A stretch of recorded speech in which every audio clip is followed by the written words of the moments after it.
Hey guys, how's it going? Since we are in our first week of October, I wanted to actually go and do a flip through of September in my bullet journal. Um, it's a fairly new bullet journal for me. I don't have a lot of stuff in here as of yet. I know I did my bullet journal setup video not too long ago, so I'm not really going to go through these pages, but I'll link that video down below if you want to go through it. But here is where we start. So this is my September monthly layout. I've been using this style of a monthly layout for a long time. I have my all-day stuff over here, so I'll list down paydays, birthdays, anything like that. Then I have my personal, so if I'm going for coffees, if we have social events planned, that kind of thing, it goes here.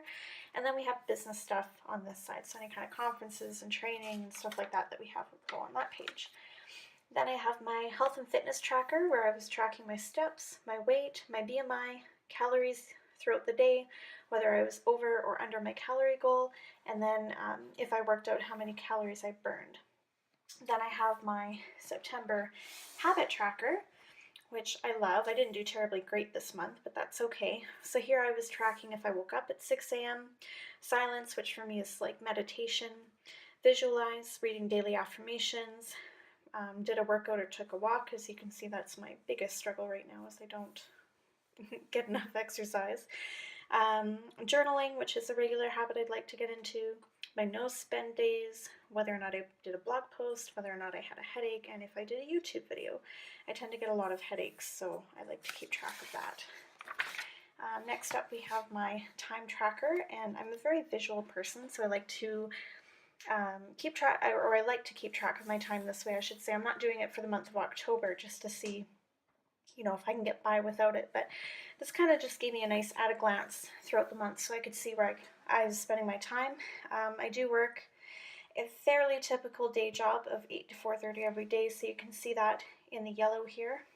If I was taking some time off, obviously I won't be there, and then the weekends off. Pink was any personal time, or really just downtime. Blue is anything business related that we had. Green were for social events, and the grayed out areas were when I was sleeping. So since I've started this new bullet journal, I've really been trying to be a little more, I don't want to say artistic in it, because I'm not really an artistic person per se, but I'm wanting to be a little more creative. I think it should be a space where you can kind of express yourself without judgment, because nobody's perfect, and everybody's bullet journal is different, and it's just kind of a representation of you and your personality and who you are. So at the beginning of September, I did do a weekly spread. I don't usually, sorry, that's my printer over there doing its own thing, but I don't usually do weekly spreads. I just don't use them that much. I think they look really pretty, but they're not functional for me. So as we get into my dailies, you can see I've got my time tracker at the top of each day, heavily inspired by Kara from Bujo. Then I'm tracking my water intake here in the blue on each page. And then I have my daily tasks. And I have a fair amount of daily tasks every day. I definitely heavily rely on this for my work. And it's pretty much where I keep track of all the important stuff. And then, keeping on the theme of trying to be a little more creative in my bullet journal, I actually did a challenge. There's different challenges that are put on by different bloggers and Facebook groups.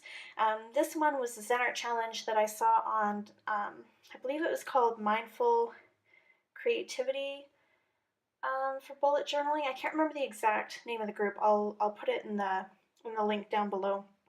But they had a Zen Tangle challenge going on for the month of September, and I'm totally new to Zen Tangles, so this was interesting for me to do, and I didn't practice any of these beforehand. I just kind of went in and did them because I'm trying to get over the idea of being perfect. I'm very much a perfectionist in a lot of ways, so this was kind of my therapy for the month, if you will, of, trying to be creative and express myself without being worried about how perfect it was, because there's certainly a lot of mistakes in here, but I've just learned to love it because it's, again, an expression of me.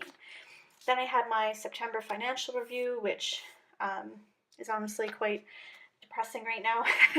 It's a really tough economy where I am right now. We're having a bit of a hard time, so things are not, as good looking as they should be, but that's okay. It won't last forever. Then I have my September editorial. I didn't stick to this 100%. but I'm also entirely new to blogging and putting up YouTube videos, especially the YouTube videos. Years ago, I used to do my own blog on my weight loss journey, and then I kind of dropped that and I hadn't touched it in a long time, and yeah, so this is kind of a whole new thing to me, and even before, I never had any kind of schedule that I really stuck to. I didn't plan things out, so this was totally new. And then I incorporated a September no spend tracker, so every day that I spent money, I put an X on the day and wrote down what I spent money on. 90% of it is dining out or fast food, and the rest of it is pretty much like Michael's and Staples, and yeah, no surprise there. More dailies. Again, then I decided I would start tracking my meals.